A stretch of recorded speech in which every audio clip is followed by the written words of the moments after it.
Então, vamos lá. Vejam, pessoal, que na sequência do nosso estudo da teoria geral das obrigações, nós começamos estudando aí a primeira parte, que é a introdução ao estudo das obrigações. Depois nós vamos para a segunda parte, que é o estudo das modalidades das obrigações. Depois nós vamos para a terceira parte, que é o estudo da transmissão das obrigações. E agora, pessoal, nós vamos para a quarta parte, que é o estudo da extinção das obrigações, né? E é o que nós vamos começar a ver a partir de hoje. Então aí vocês estão olhando aí a tela, né? Extinção das obrigações, né? Como nós sabemos, pessoal, toda obrigação, ela é essencialmente temporária. Nós vimos isso logo no comecinho do nosso conteúdo, lá na introdução. Uma das características da obrigação é que toda obrigação ela é temporária, não existe obrigação perpétua, né? Então, nós podemos dizer que toda obrigação, ela nasce, ela se cria, ela se desenvolve e, por fim, ela se extingue, né? Toda obrigação, ela passa por essa sequência que nós temos aí. E aí, então, pessoal, esta extinção das obrigações, ela pode se dar de dois modos. Dois modos de nós termos aí a extinção de uma obrigação. Essa extinção, ela pode se dar pelo cumprimento, que é o ideal, né? O ideal é que toda obrigação se extinguisse pelo cumprimento, e pode se dar pelo inadimplemento.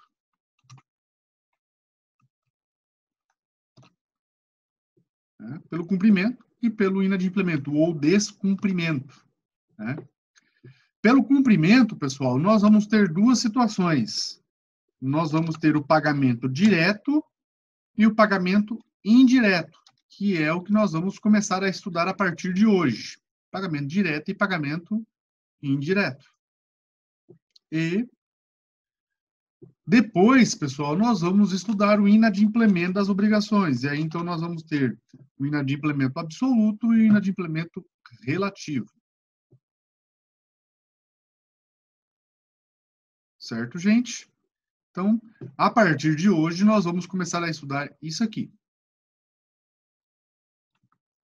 Cumprimento da obrigação pelo pagamento direto, primeiramente, e depois pelo pagamento indireto. Então, vamos lá. Pagamento direto, gente. Pagamento direto.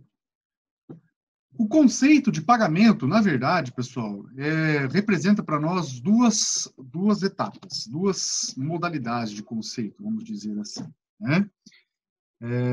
Primeiro, nós temos aí a modalidade no sentido lato, que é o significado popular da expressão pagamento, né? Ou seja, satisfação da obrigação, cumprimento da obrigação, num sentido genérico, é o pagamento que nós popularmente chamamos ali, né? Qualquer forma de extinção da obrigação é conhecida como pagamento. Mas esse sentido lato, pessoal, não interessa mais para nós, né? Esse sentido popular da expressão pagamento não é mais interessante para nós.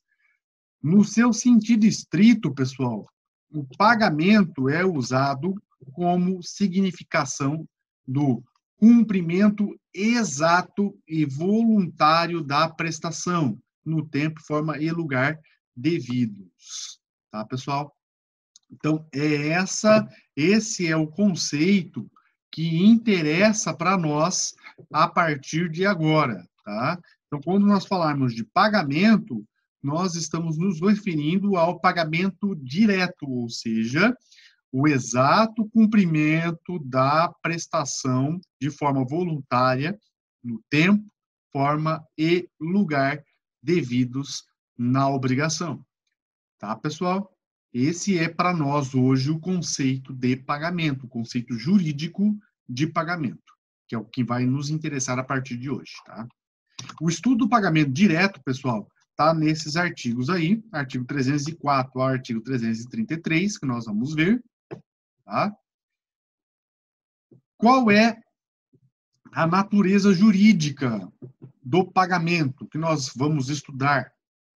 Basicamente, pessoal, existe uma divergência na doutrina sobre essa natureza jurídica, tá? Mas essa divergência aí é muito mais uma discussão acadêmica do que de interesse prático, né? Principalmente para ego de alguns doutrinadores. Mas, para nós, pessoal, tem prevalecido a ideia de que o pagamento ele tem natureza contratual, natureza jurídica contratual, tá? Então, para nós, no direito brasileiro, tem prevalecido a ideia de que o pagamento tem natureza contratual. Para o nosso pagamento ser válido, pessoal, nós precisamos que esse pagamento atenda 4 requisitos. O pagamento ele precisa atender, basicamente, 4 requisitos. Primeiro requisito, eu tenho que ter a existência de uma obrigação. Tenho que ter aí a existência do vínculo obrigacional. Se eu não tiver uma obrigação, não tem como efetuar pagamento, né? Então, primeiro, eu preciso dessa existência de obrigação. Segundo requisito, pessoal, a intenção de solver, a intenção de pagar, a intenção de cumprir a obrigação nos seus exatos termos. Tá? O que significa isso? Significa, pessoal, que a pessoa tem que ter a vontade de pagar. Se ele não tiver a vontade de pagar, pessoal, pode configurar doação. E aí não é pagamento. Tá? Então, um cuidado também a gente tem que ter aqui. Tá? Tem que ter a vontade de pagar. Senão, vai configurar doação. Ok? Terceiro, a satisfação da obrigação nos seus exatos termos, né? A satisfação exata da prestação que constitui a obrigação.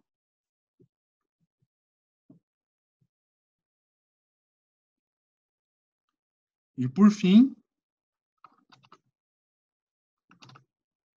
presença da pessoa que efetua o pagamento e a pessoa que recebe o pagamento. Veja, pessoal, que eu não apontei aqui credor e devedor. Por quê? Já vou falar para vocês o porquê, já vocês vão entender o porquê que a gente não coloca aqui devedor e credor, tá?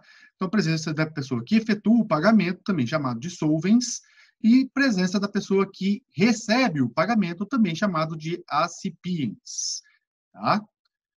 Ao lado desses requisitos para a validade do pagamento, nós precisamos ter algumas condições para o pagamento ser válido. Quais são essas condições, pessoal? Essas condições, elas podem ser subjetivas e também condições objetivas, tá? Então, nós temos duas espécies de condições: condições subjetivas e condições objetivas. Condição subjetiva: quem pode pagar e quem deve receber. Aliás, quem pode receber também. Vou colocar aqui. Quem pode pagar e quem pode receber.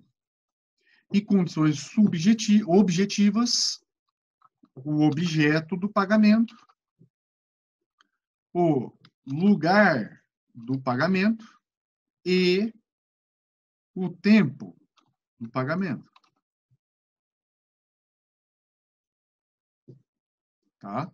Então, nós vamos ter aí essas condições aqui. Condições subjetivas: quem pode pagar, quem pode receber. Condições objetivas: o objeto do pagamento, lugar do pagamento e tempo do pagamento. A partir de agora, pessoal, nós vamos estudar especificamente cada uma dessas condições aqui. Começando pelas condições subjetivas. Né? E a primeira delas, quem pode pagar. Primeiro, quem pode pagar? Primeiro erro aqui, pessoal, é achar que só o devedor pode pagar, tá? Não é apenas o devedor que pode pagar. Por isso, pessoal, que eu não coloquei aqui, ó, presença de pessoa que efetua o pagamento. Eu não coloquei devedor aqui, porque não é apenas o devedor que pode pagar, tá? Nós vamos ver, pessoal, que outras pessoas podem efetuar o pagamento, né? Na verdade, tudo vai depender de um ponto importante. Qual é o ponto importante? A natureza da obrigação.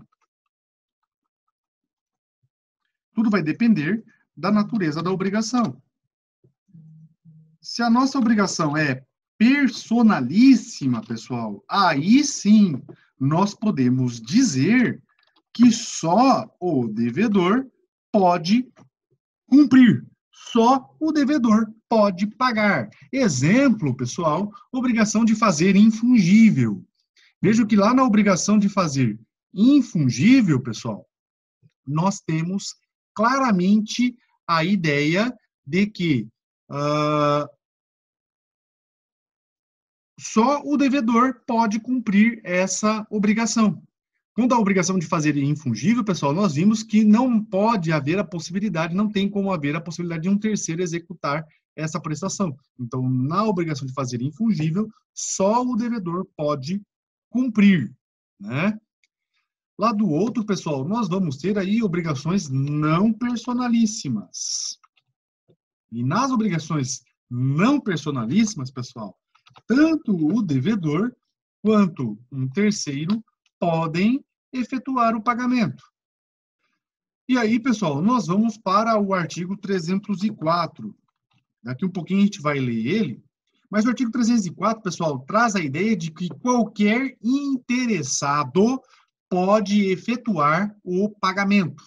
E, logicamente, pessoal, quem é o maior interessado em efetuar o pagamento? O devedor, lógico.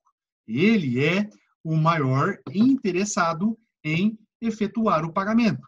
Mas, ao lado do devedor, nós temos o terceiro,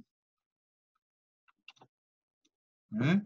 E esse terceiro, pessoal, né, ele pode ser interessado e pode ser não interessado. Então, veja, pessoal, que tecnicamente o maior interessado em efetuar o pagamento é o devedor.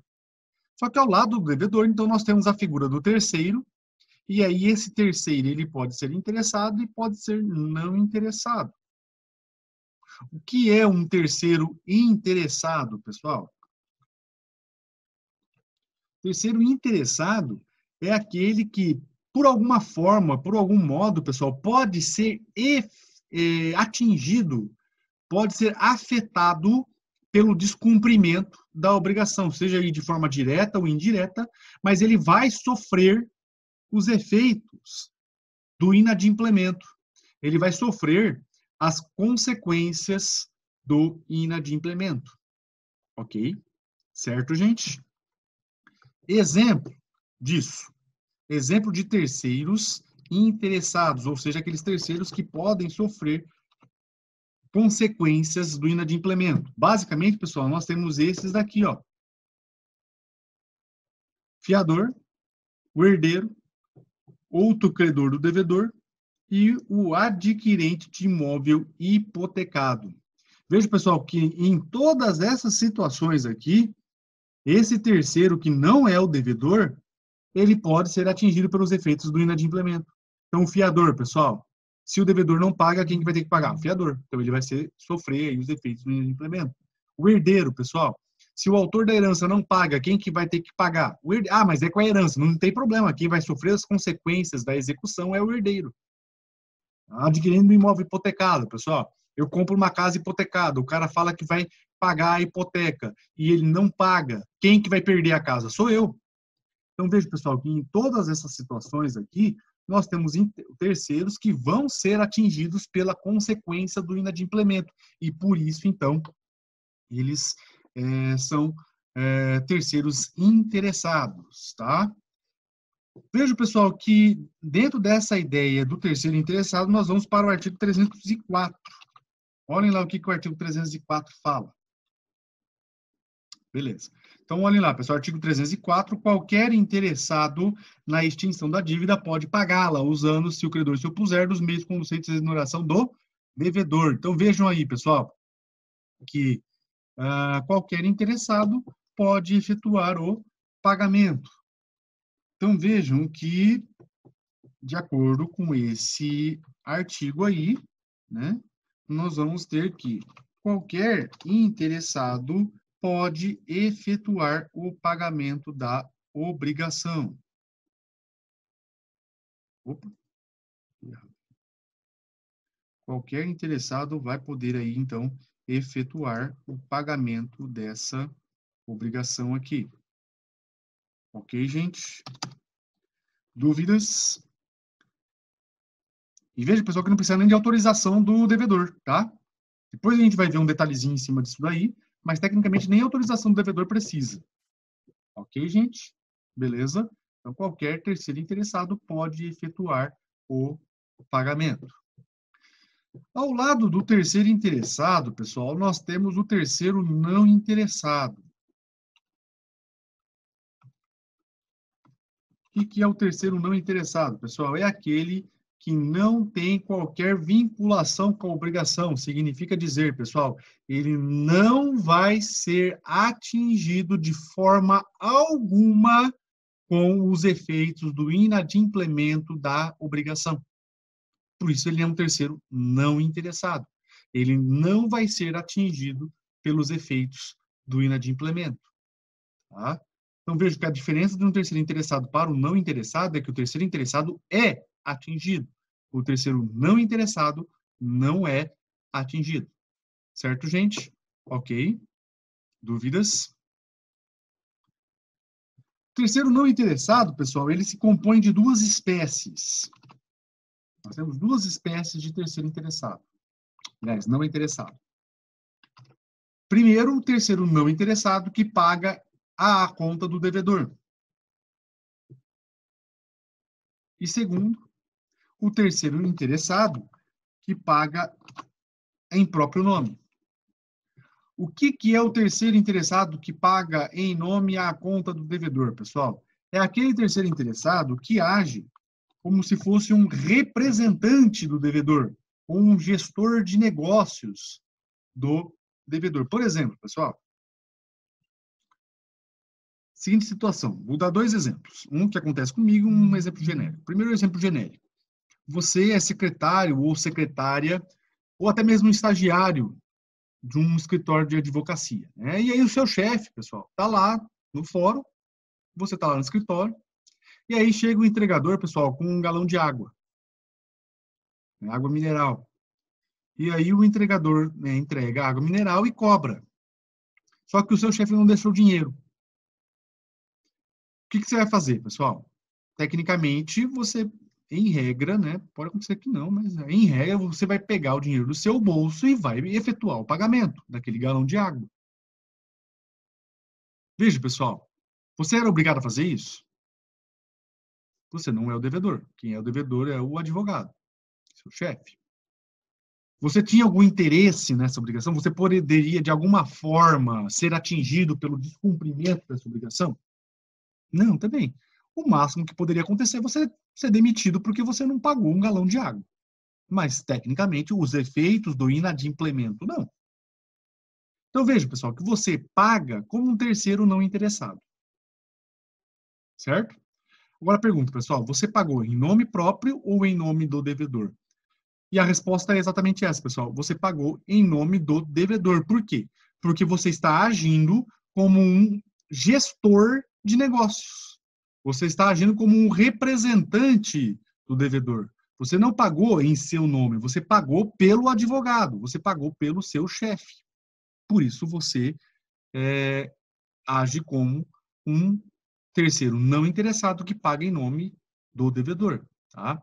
Um outro exemplo, pessoal, é o que acontece comigo lá no fórum. Né? O juiz com quem eu trabalho, ele não anda com cartão, ele não anda com dinheiro na carteira, não anda com cheque, não anda com nada. Né? Só com um documento pessoal dele. É o que acontece. Às vezes ele precisa pagar alguma coisa, ou ele precisa comprar um livro na internet, tal, não sei o quê. E aí, então, o que faz, pessoal? Eu pago esse livro, essa conta, essa alguma coisa que ele precisa pagar, ele precisa comprar, e depois, pessoal, ele me reembolsa, ele me paga. Tá? Vejam que nessa situação também, pessoal, eu não sou o devedor das obrigações por ele assumidas, né? Quando ele compra um livro, ou quando ele tem que pagar alguma conta que vão lá cobrar ele no gabinete. Eu não sou o devedor e também não tenho interesse nenhum. Então, eu sou um terceiro não interessado. Mas veja, pessoal, que eu pago porque eu tenho uma relação com ele. Né? Eu tenho uma relação de subordinação, mas mesmo assim não seria obrigado. Mas eu pago porque eu quero. Só que eu estou pagando em nome do devedor. Então, veja, pessoal, que nessa situação, então, eu sou considerado um terceiro não interessado que paga em nome do devedor. Certo, gente? Ok? Beleza?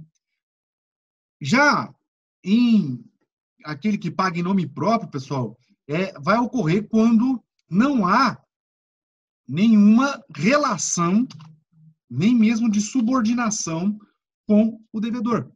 Não há uma relação que provoque em que o terceiro haja como um gestor de negócios, como um representante.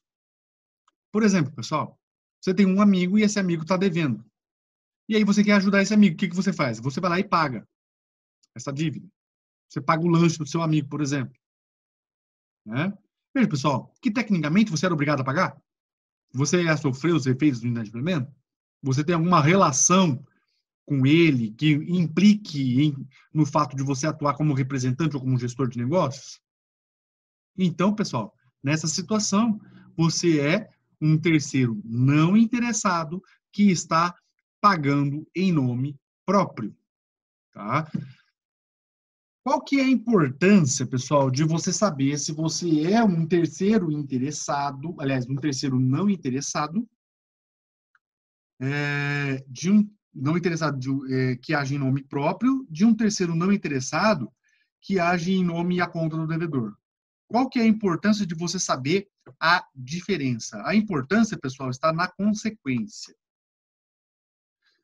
O terceiro não interessado que paga em nome do devedor, pessoal, eu vou aplicar o artigo 304, parágrafo único. O que fala o artigo 304, parágrafo único? Olhem lá. Aqui, igual direito cabe ao terceiro não interessado se o fizer em nome e a conta do devedor, salvo oposição deste. Então, vejam, pessoal, que aqui, no terceiro não interessado que paga em nome a conta do devedor, ele é equiparado ao terceiro interessado, gente. Essa é a importância. O terceiro não interessado que paga em nome do devedor é equiparado a um terceiro interessado. Já o terceiro que paga em nome próprio não é equiparado ao terceiro interessado. E isso traz consequências, que a gente vai ver agora. Então, veja, pessoal, o terceiro não interessado que paga em nome do devedor é equiparado ao terceiro interessado. E o terceiro não interessado que paga em nome próprio não é equiparado ao terceiro interessado. Certo, gente? Ok? E qual é a consequência disso tudo, pessoal? A consequência pode ser duas. Posso ter duas consequências.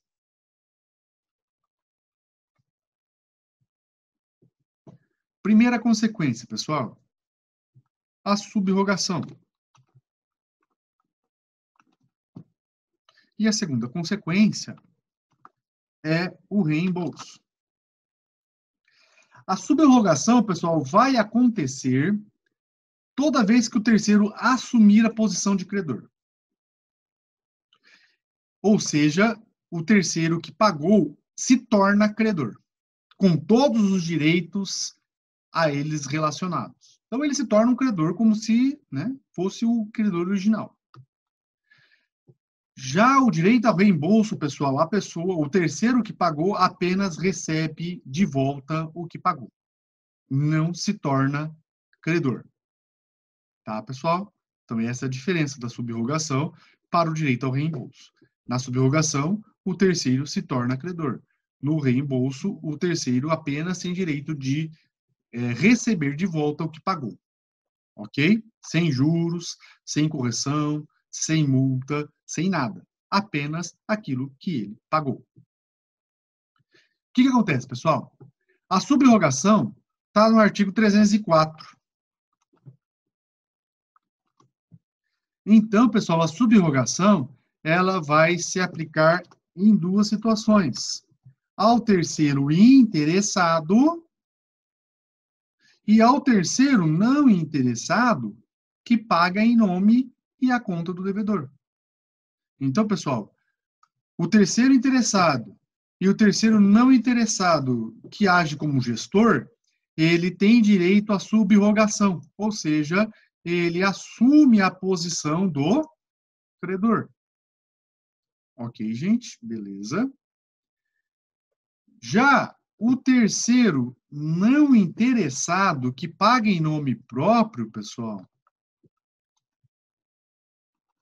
ele só tem direito ao reembolso. E isso está lá no artigo 305, que nós vamos ver agora. Artigo 305. O terceiro não interessado que paga a dívida em nome próprio tem direito a reembolsar-se do que pagar, mas não se subroga nos direitos do credor. Então, vejam, pessoal, que aqui o terceiro não interessado que paga em nome próprio tem direito meramente ao reembolso, ou seja, receber de volta o que pagou, tá? Isso, pessoal, é a regra. Só que eu coloquei um monte de asterisco aqui, pessoal, porque essa regra tem uma exceção que nós vamos estudar quando nós vermos o Instituto da Subrogação, um pouquinho mais para frente, tá? Mais para frente nós vamos ver o Instituto da Subrogação, então nós vamos ver lá essa diferença, tá? É uma situação que acontece lá na subrogação convencional. Outro ponto importante aqui, pessoal, é que aqui no pagamento feito por terceiro não interessado que age em nome próprio, tem que tomar muito cuidado. Por quê, pessoal? Pelo seguinte, esse pagamento aí pode ser configurado pela filantropia, ou seja, mera liberalidade. E se isso acontecer, pessoal, o terceiro interessado que paga em nome próprio não vai ter direito nem ao reembolso. Como assim, professor? Pois é.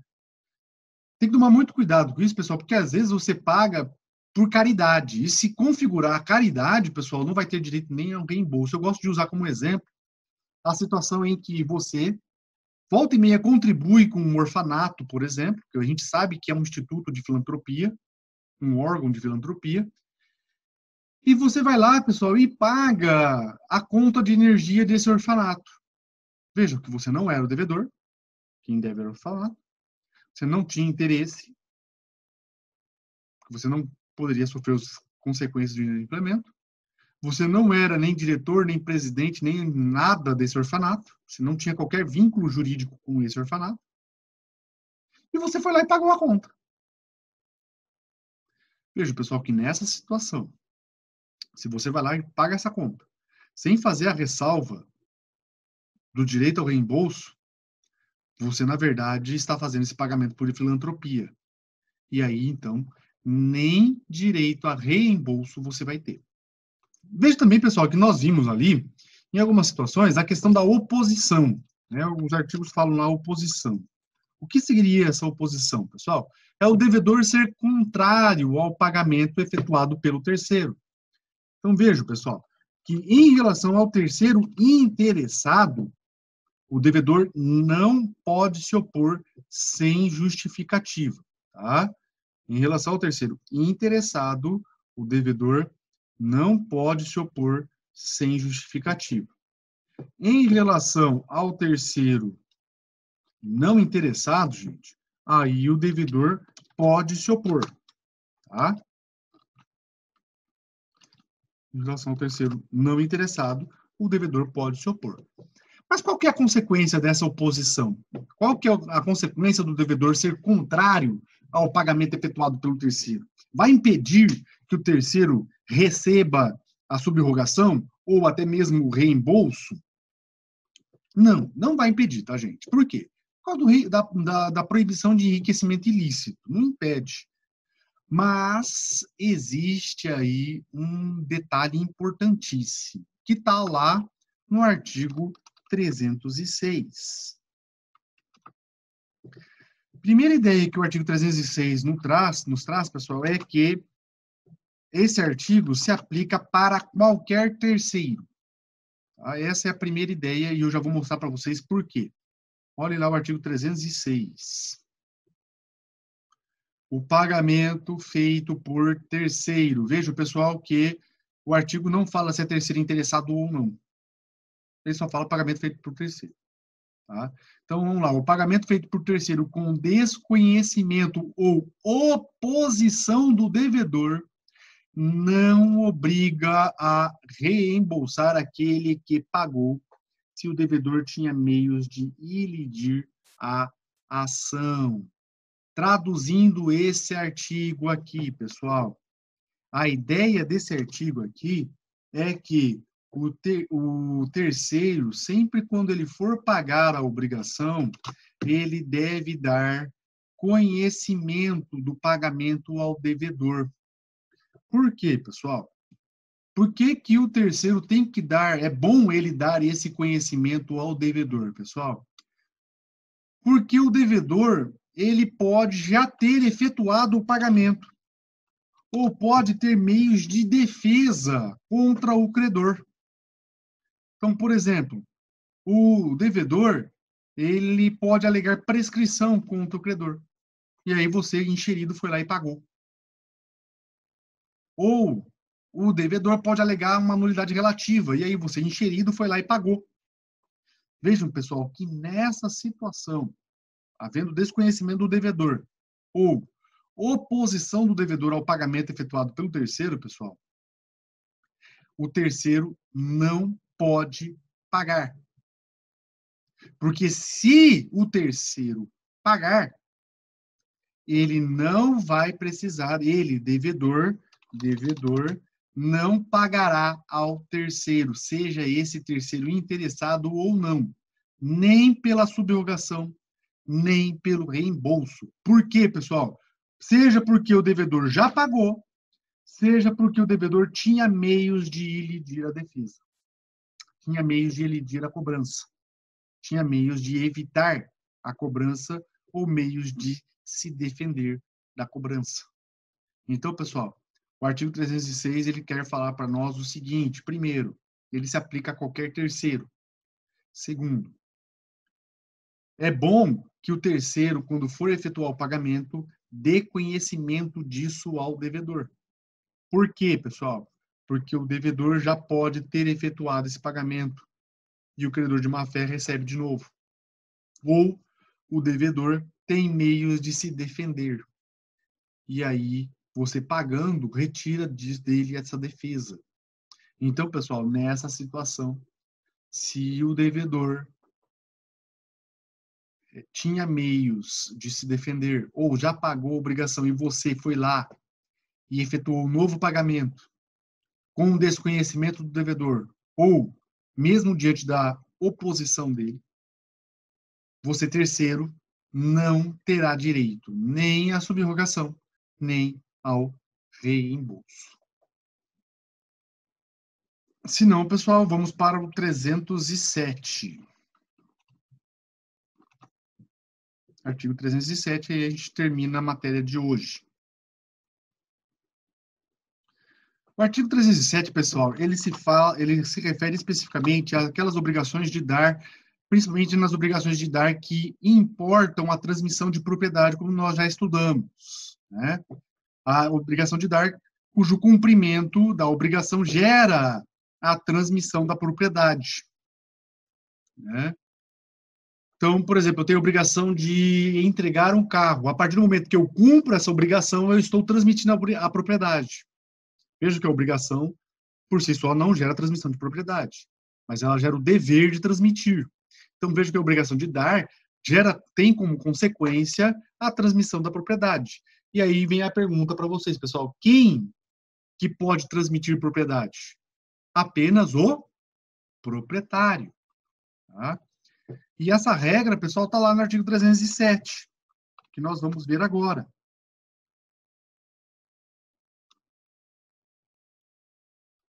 Só terá eficácia o pagamento que importar transmissão da propriedade quando feito por quem possa alienar o objeto em que ele consistiu. Ou seja, pessoal, quando o pagamento envolver transmissão de propriedade, ele só pode ser validado, ele só pode ser feito validamente por quem é proprietário da coisa. Certo, gente? Se o pagamento que envolver transmissão de propriedade for feito por aquele que não é o proprietário da coisa, esse pagamento não tem validade. Ok, gente? Dúvidas?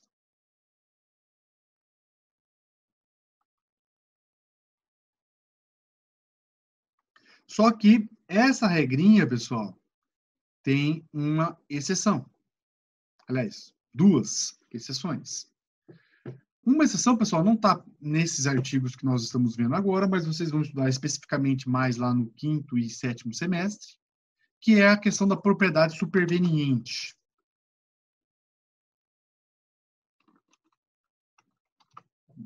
Primeira exceção, então, é a questão da propriedade superveniente. O que que acontece, pessoal? O que que é essa propriedade superveniente? É a propriedade que vem depois. Olhem a seguinte situação. Vamos ver aqui, ó. Vamos pegar aqui o Carlos Eduardo, que está aqui nos ouvindo. O Carlos Eduardo, ele deve pensão alimentícia. Ele está lá com a corda no pescoço, está devendo 20 mil reais em pensão alimentícia, e ele, então, precisa vender o carro dele. E eu, sabendo disso, vou lá no Carlos Eduardo e chego para o Carlos e falo, Carlos, deixa eu dar uma olhadinha no seu carro. E aí, então, eu pego o carro do Carlos. Eu sei que o carro do Carlos, pessoal, vale 35 mil reais. Mas eu sei que eu consigo vender ele por 30, fácil. Que é o que o Carlos está pedindo, 30 mil. E aí, eu chego lá para o, deixa eu ver aqui, para o Wilson, lá, e o Wilson, ele, eu sei que ele está precisando de um carro com as características desse carro do Carlos, e eu chego para o Wilson e falo, Wilson, olha esse carro aqui perfeito para você, cara. O que você acha? E aí, então, o Wilson testa o carro e eu falo para o Wilson, Wilson, 30 mil reais. Cara, esse carro aqui vale 35, pelo menos. Mas acho que por 30 a gente fecha o negócio. Você me dá 20 agora e depois você me dá mais 10. Daqui 30 dias você me dá mais 10. E o Wilson, então, gostou do negócio e fecha o negócio, compra o carro. Fica com o carro, me dá os 20 mil. Veja, pessoal, se eu parar essa história por aí, essa transmissão, esse pagamento que eu fiz para o Wilson, entregando o carro que não era meu para o Wilson, é válido? Sim ou não?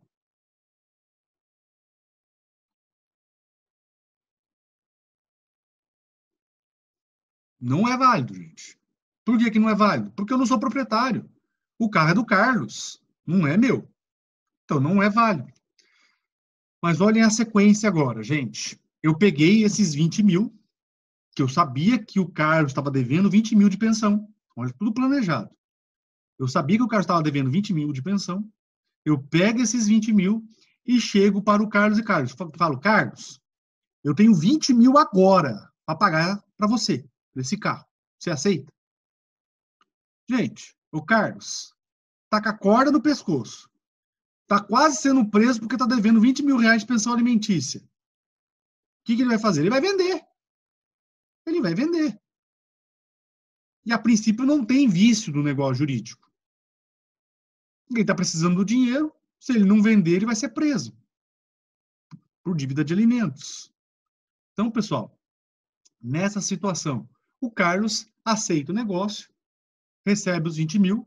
E veja, pessoal, que a partir do momento que o Carlos recebe os 20 mil, Quem que passou a ser proprietário do carro? Eu. Eu recebi a propriedade superveniente do carro. E agora eu vou fazer a pergunta novamente. Essa transmissão que eu fiz para o Wilson antes se torna válida? Sim. Essa transmissão que eu fiz para o Wilson antes se torna válida. Certo, gente?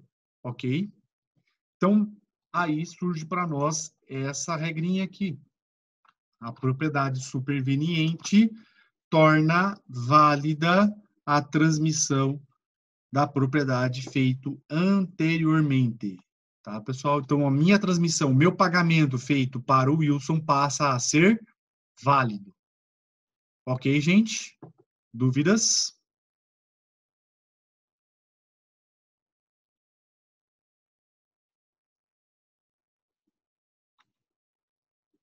Essa é a primeira exceção. A segunda exceção, pessoal, está lá no parágrafo único do 307.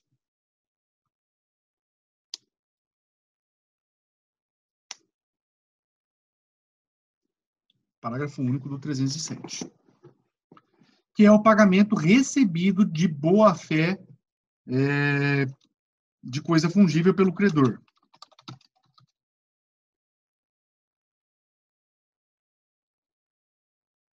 Pagamento recebido de boa-fé de coisa fungível pelo credor. Vejam que essa situação aí está lá no 307, parágrafo único. Opa! Artigo 307, parágrafo único. Tá? Olha lá o que fala o artigo 307, parágrafo único.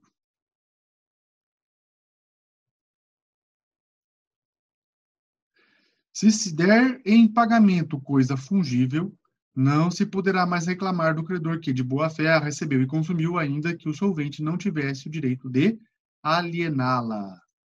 Vamos usar outro exemplo aqui, para a gente mostrar nessa situação. Vamos ver aqui. Já que o Wilson voltou, então vamos usar o Wilson novamente. O Wilson, ele gosta de uísque, né? O Wilson gosta de uísque. E eu estou devendo para o Wilson uma garrafa de uísque. Certo? Uma garrafa de uísque aí, um Dalmor, 15 anos, que é um uísque top. Esses negocinhos de Johnnyzinho aí, esse Johnny aí não presta para nada, é um lixo. O pior uísque que existe é o tal do Johnny. Eu gosto de Dalmor, né? O Dalmor é bom, o Dalmor é um uísque assim de qualidade, né? E vejam, pessoal, que vamos pegar aqui outra pessoa. O Carlos Eduardo, ele foi lá no Paraguai e comprou uma garrafa de uísque, né? Só que ele não podia entrar com essa garrafa de uísque dentro de casa, né? Porque a mãe dele não sabe que ele bebe, né? E aí ele deixou, então, a garrafa de uísque comigo. Né? Ele comprou lá uma garrafa de Dalmor, 15 anos, e deixou a garrafa dele comigo, certo? Tá? Então, o Carlos deixou a garrafa de uísque dele comigo. E aí o Wilson, por causa dessa quarentena, aí tava de saco cheio, e tava querendo beber um uísque, né? E foi lá e falou, ô, cara, e aí? Vai me pagar aquela garrafa que você tá me devendo? E aí eu, então, né, diante dessa situação, eu pego essa garrafa de uísque do Carlos e entrego para o Wilson. Veja, pessoal, essa garrafa era minha? Não era. Eu entreguei para o Wilson. E aí o que aconteceu, pessoal? No dia seguinte, o Carlos foi lá pegar a garrafa comigo. E aí eu tive que falar para ele, não, Carlos, então, né, eu estava devendo uma garrafa lá para o Wilson e eu entreguei essa garrafa para ele. E aí, então, o Carlos vai atrás do Wilson. E aí o Wilson fala, porra, bicho, já era, bebi, tomei o uísque. E agora, pessoal? O Wilson vai ter que devolver essa garrafa para o Carlos? É aí que entra, pessoal, o artigo 307, parágrafo único. Veja, o uísque é coisa fungível? Sim, extremamente fungível, né? A não ser que seja uma garrafa raríssima. Mas esse exemplo não, é uma coisa fungível, consumível, né? Então, veja, pessoal, que o Wilson não sabia que essa garrafa era do Carlos. E ele recebeu de boa fé. Ele recebeu de boa fé e consumiu essa garrafa. E agora? Ele vai responder por isso? Não. O pagamento feito para Wilson nessa situação é válido, tá? Ele não vai ter que devolver a garrafa para o Carlos, e aí então o Carlos vai ter que se virar comigo. E eu vou ter que me virar com o Carlos. Certo, gente? Ok? Entenderam essa situação aí, pessoal? Dúvidas? Então é isso, gente. Essa aí é a primeira condição subjetiva, né? Quem deve pagar, né? Como nós vimos, não é apenas o devedor, né? Pode ser terceiro também, tanto interessado quanto não interessado.